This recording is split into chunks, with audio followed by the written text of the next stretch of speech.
l'école du jeu, en partenariat avec la boutique L'Imaginaire. Au-delà de vos attentes.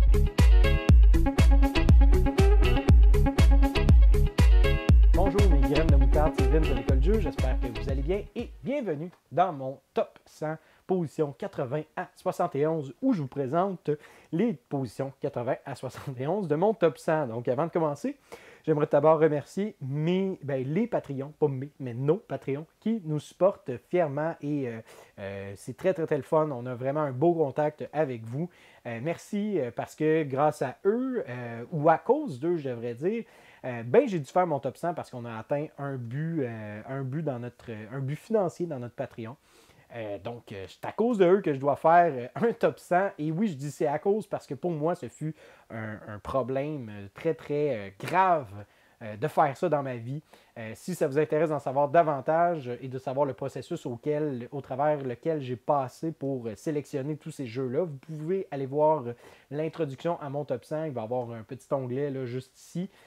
Puis sinon, merci. Hein?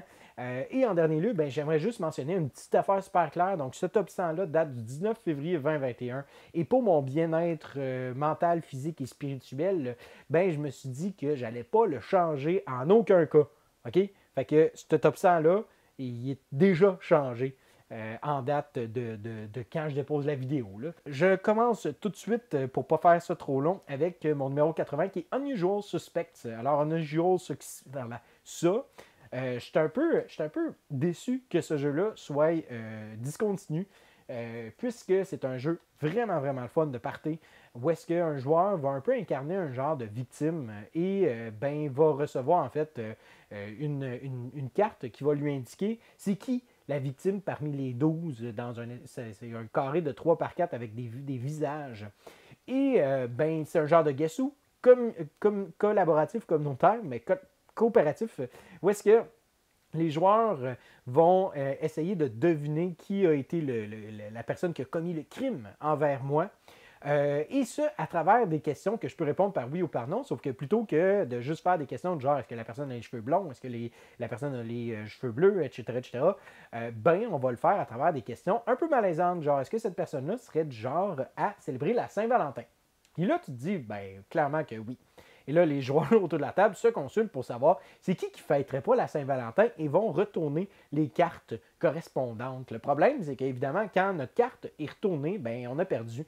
On va calculer nos points et tout ça. Bref, il y a un système de pointage, mais c'est pas ça c'est pas ça le fun jeu. Le fun jeu, c'est de présenter jusqu'à quel point qu'on a des biais, puis des stéréotypes, puis des préjugés, puis de devoir juger des personnes selon leur apparence physique, selon qu'est-ce qu'il y a sur le plateau, puis de finalement avoir cette discussion-là de mais c'est pas parce qu'elle est blonde, puis qu'elle a les yeux bleus, puis qu'elle a des tatous qu'elle célèbre la Saint-Valentin. Pourquoi tu pensais ça? Ben oui, mais moi, je pensais que oui, parce que c'est clair qu'elle elle change de chum à chaque 2 semaines. Puis là, attends un peu, on a vraiment une espèce de malaise, mais en même temps, on a un dialogue qui se crée par rapport à ça et on est capable de pouvoir, en fait, aborder le sujet des stéréotypes et des préjugés de façon super saine, selon moi, parce qu'on le fait de façon ludique, mais aussi on crée un dialogue entre les joueurs qui va nous permettre, en fait, d'avoir cette discussion-là et peut-être réaliser à quel point qu'on peut être biaisé par l'apparence des gens. Je continue avec mon numéro 79 qui se nomme Cryptid. Donc, Cryptid, si vous n'avez pas entendu parler de ce jeu-là, c'est un petit jeu de déduction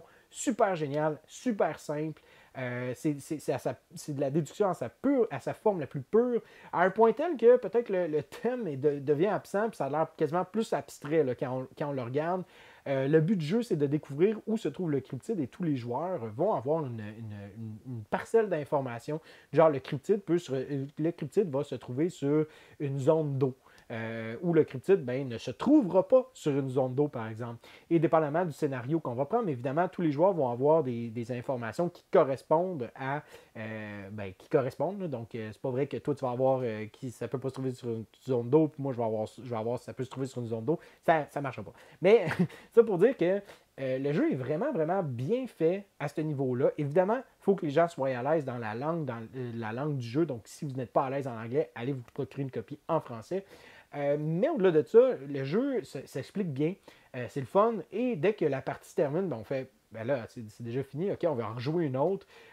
Puis des fois, on peut se retrouver à jouer 3-4 parties, une à la suite de l'autre, et c'est ça que je trouve le fun de Cryptid, c'est qu'on n'a pas l'air de se lasser, malgré le fait que les mécaniques sont super simples, le principe est simple, tout est super simple. Dans ton tour, là, c'est vraiment, vraiment niaiseux là, ce que tu fais, mais c'est un casse-tête incroyable puis qui te brûle le cerveau parce que tu dis OK, quelle information que là, ça m'a donné, puis comment est-ce que je fais pour déterminer ça en conséquence de ce que lui a versus qu'est-ce qu'il m'a donné auparavant. Puis là, tu es là, puis le cerveau est en ébullition. Waouh, j'aime ce jeu-là. Numéro 78, il s'agit de Watergate. Watergate, c'est un jeu à 2 joueurs qui va nous narrer un peu le scandale de Nixon pendant son élection. Pas pendant son élection, pendant sa présidence. Eh bien, un joueur va jouer Nixon et son but, c'est d'avoir un peu le momentum, c'est d'avoir un peu cette force-là du peuple qui va le réélire, alors qu'on va avoir un autre joueur qui va jouer les journalistes et leur but, c'est d'exposer le scandale de Nixon. Et c'est un jeu de souk à la corde où est-ce que le principe derrière est vraiment intéressant. En fait, habituellement, dans un jeu de souk à la corde, on va tirer pour un élément principalement, c'est-à-dire les points de victoire, alors que dans celui-là, ben, on a plusieurs éléments. Donc, est-ce qu'on choisit cet élément-là, puis au final, on va laisser à l'adversaire quelque chose de plus, ou au contraire, est-ce qu'on garde cet élément-là pour nous, puis on l'utilise à bon escient? Est-ce que finalement, cet élément-là que j'essaie de me chamailler avec l'adversaire vaut vraiment la peine? Donc là, on a toute cette espèce de réflexion-là à devoir mettre en œuvre à travers le jeu. Donc, chaque carte que l'on joue, parce qu'il y a des cartes et les deux côtés sont asymétriques, donc chaque carte qu'on joue, est-ce qu'on veut... c'est déchirant. C'est tout le temps déchirant les parties de ça. C'est un jeu qui va peut-être déplaire à certaines personnes qui n'aiment pas justement avoir cette espèce de petite confrontation-là. Par contre, ma femme, Nancy, n'aime pas nécessairement les jeux de confrontation, mais pourtant, celui-là, elle adore jouer Nixon, probablement parce que on ressent un peu l'espèce de hype, de fame, de gloire avec le président, puis il y a vraiment... Nixon est vraiment fort dans le jeu. Donc, il faut que les journalistes soient plus ratoureux. D'une autre manière, il y a une autre manière de gagner pour les journalistes que de juste faire du bras de fer. Mais vraiment un excellent jeu, là, Watergate. Je vous encourage grandement à aller voir la critique express que j'ai faite à ce sujet. Numéro 77, il s'agit de Lord of the Rings de Card Game. Donc, le Seigneur des Anneaux, le jeu de cartes. Il y a un moment où est-ce qu'on jouait, moi et Nancy, continuellement à ça. Et depuis un certain temps, on a arrêté malheureusement. Non pas par manque d'intérêt, mais juste par circonstance. On a commencé à jouer à d'autres choses. Mais c'est vraiment un super bon jeu. Puis ce que je trouve dommage, encore une fois, c'est que le jeu est maintenant discontinué. Donc, il va falloir que je commence à fouiller de fond en comble les annales facebookoises et tout cela pour être capable de trouver les extensions. Pis ça. Mais je ne suis pas encore rendu là parce que j'ai plein de stocks de Lord of the Rings de Card Game que je n'ai pas encore joué. Mais c'est super le fun. C'est touché au départ. C'est quand même complexe comme jeu. Il y a beaucoup de petits trucs à comprendre. Puis à un moment donné, là, quand ça commence à rouler, tabourette, ça va bien. C'est le fun. Puis la construction de deck est impressionnante. Si vous êtes un fan de Lord of the Rings, il y a plein de beaux clins d'œil. Il y a plein de belles petites références en fait à l'univers de Tolkien. Vraiment là, un excellent jeu, là, autant pour son côté évolutif qu'au niveau de la mécanique. C'est un superbe jeu là, qu'on se retrouve ensuite de ça avec mon numéro 76 qui est Flotilla. Alors Flotilla, dans le fond, probablement il serait plus élevé là, dans mon top si j'avais fait plus de parties. C'est un jeu qui a beaucoup de matériel, donc c'est pas idéal du tout à jouer sur Tabletop Simulator parce que tu es en train de manipuler des trucs. Mais le jeu est vraiment intéressant et ce que j'ai vraiment apprécié, c'est que les mécaniques sont super le fun. C'est le fun à jouer. Puis à la fin que tu gagnes ou tu perds, tu as du plaisir à juste jouer puis embarquer dans le bateau de Flotilla. Donc, juste pour vous donner une idée, en fait, grosso modo, là, le thème, là, c'est juste on est un peu dans une post-guerre nucléaire.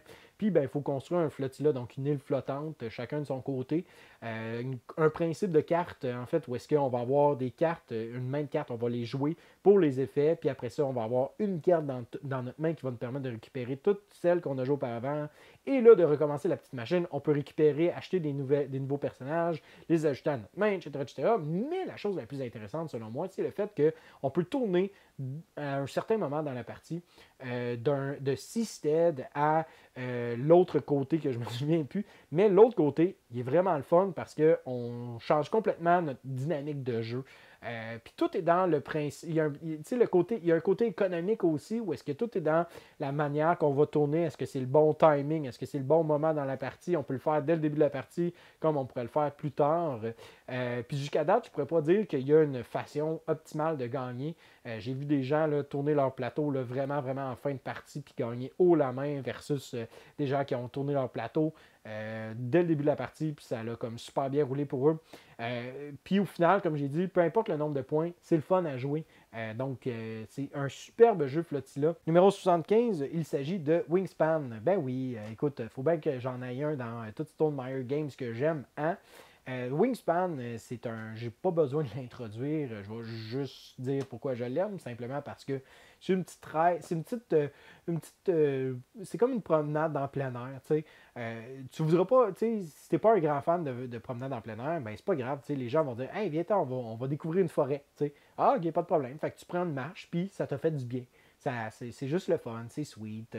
Tu joues tes cartes, puis au final, bon, pour les gens plus compétitifs, ok, oui, les points sont importants. Pour moi, ben, je fais juste regarder ma petite machine, puis à un moment donné, je fais comme, hey, ça a été le fun. J'ai vraiment, vraiment apprécié la petite escapade que j'ai eue avec Wingspan. C'est un jeu qui est court aussi, 45 minutes, mais moins à 2 joueurs.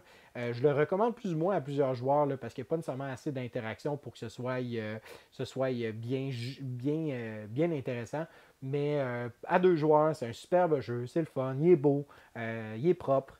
Puis tu en apprends sur les oiseaux. C'est-tu pas génial ça? Numéro 74, Macao.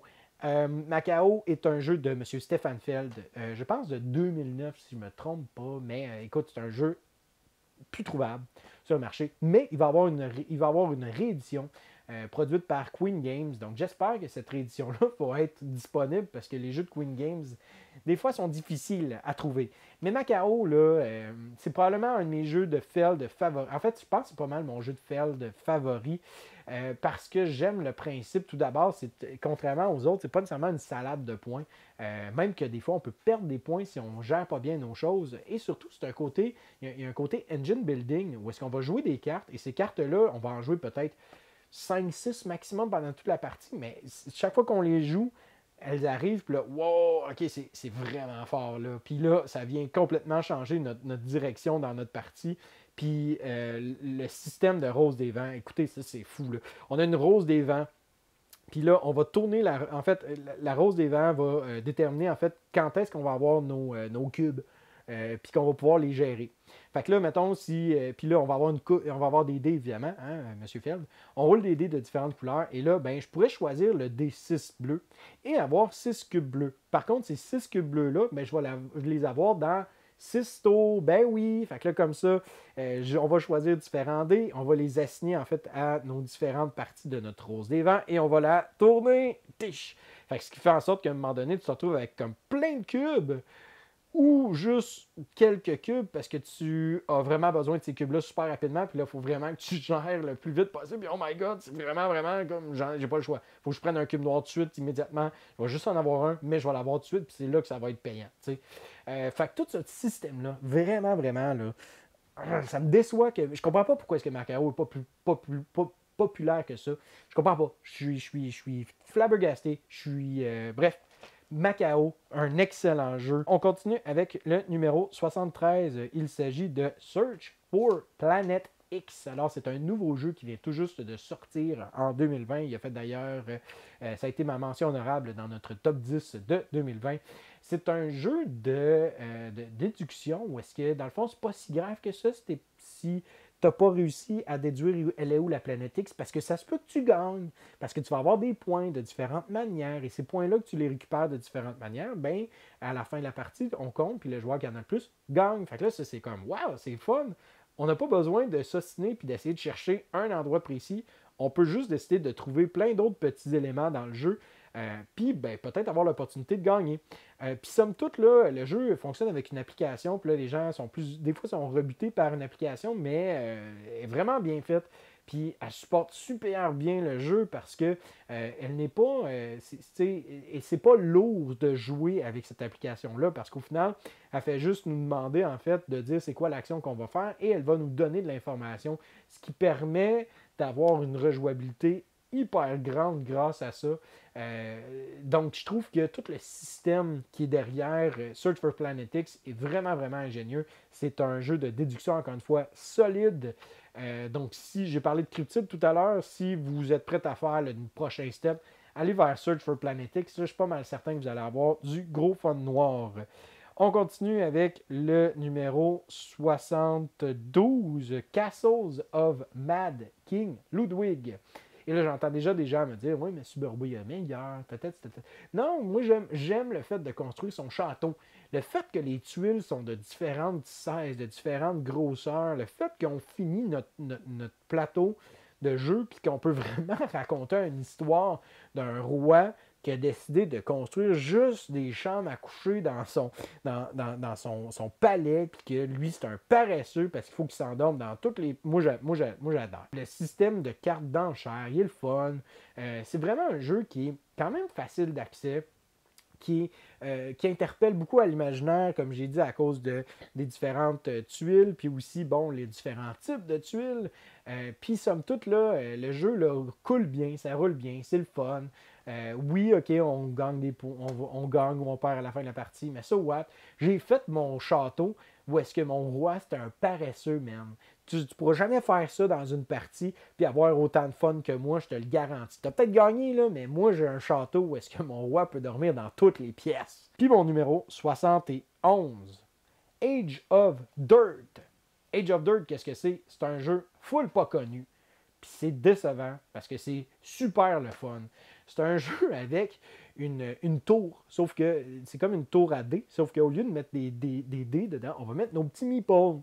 Et là, en fait, le système est quand même bien pensé parce que on est à l'âge préhistorique. Et ben, on va envoyer nos hommes préhistoriques dans différents endroits, genre dans la forêt, dans la savane, pour aller récupérer différentes ressources. Et là, ben, à un moment donné, il y a un joueur qui fait « Bon, OK, bon, ben, je vais prendre toute la gang de meeples qu'on a mis dans cette petite boîte-là. Je vais le mettre dans la tour et là, il va tomber, en fait, différents meeples. » Le joueur qui fait ça a un maillotche et peut littéralement frapper sur la tour pour faire tomber d'autres meeples. Mais il y en a qui vont rester pris. Et là, ça se peut que finalement, ben, le joueur qui va dans la tente de l'amour fasse tomber toutes les meeples qui sont dans la tente d'amour et pouf, tu as retrouvé ton meeple. Il s'est perdu en chemin, il voulait aller à la montagne chercher de la roche. Ben non, il a fait un bébé avec l'autre joueur. C'est-tu pas cute, ça? Encore une fois, c'est un jeu qui raconte une histoire, qui est le fun, qui est hot aussi parce que le rythme de jeu commence à s'accélérer le plus qu'on va dans la partie. Et c'est vraiment le fun parce que en fait, c'est un système où est-ce qu'on va jouer des cartes et chaque carte va valoir un certain nombre de points. Et bien, le premier joueur à 10 points gagne. Donc, on a ce sentiment-là là, d'aller plus rapidement possible. Puis, j'ai pas fait de partie où est-ce qu'on a eu un grand écart de pointage. Là. Ça s'est toujours bien joué, très, très, très serré. Puis, au-delà de ça, comme j'ai dit, le principe de hasard est le fun parce qu'il y en a beaucoup. Mais il y en a beaucoup, donc à un moment donné, ça revient vers toi en ta faveur. Donc, somme toute, là, c'est vraiment, vraiment un superbe jeu qui mérite définitivement d'être plus connu du public. Très peu d'anglais aussi, là. C'est pas un jeu avec beaucoup d'anglais, mais c'est un jeu super le fun. Hey, je viens de terminer. Alors, merci beaucoup de m'avoir écouté. J'espère que vous avez apprécié. Laissez un petit pouce vers le haut. Y a-t-il des jeux que vous connaissez là-dedans? Si oui, ben faites-moi signe, parlez-moi-en. Autrement, ben, s'il y a des jeux que vous ne connaissez pas, dites-moi-le. S'il y a des jeux sur lesquels vous n'êtes pas d'accord et que vous avez une mauvaise expérience, ben, dites-moi-le, pas de problème. Puis sinon, ben, écoutez, merci de m'avoir écouté. Abonnez-vous à notre chaîne YouTube, nous likez sur notre page Facebook. Puis sinon, ben, nous suivre sur Instagram, on publie différentes photos ici et là. Merci de nous écouter, de nous encourager, même si vous n'êtes pas nécessairement sur Patreon. Merci quand même de prendre du temps pour visionner nos vidéos. Et sinon, ben, merci beaucoup à nos Patreons, là, vraiment, là, c'est une aventure géniale que l'on vit avec vous. Alors sur ce, mon nom est Vincent et je vous souhaite à vous et vos amis un bon jouage.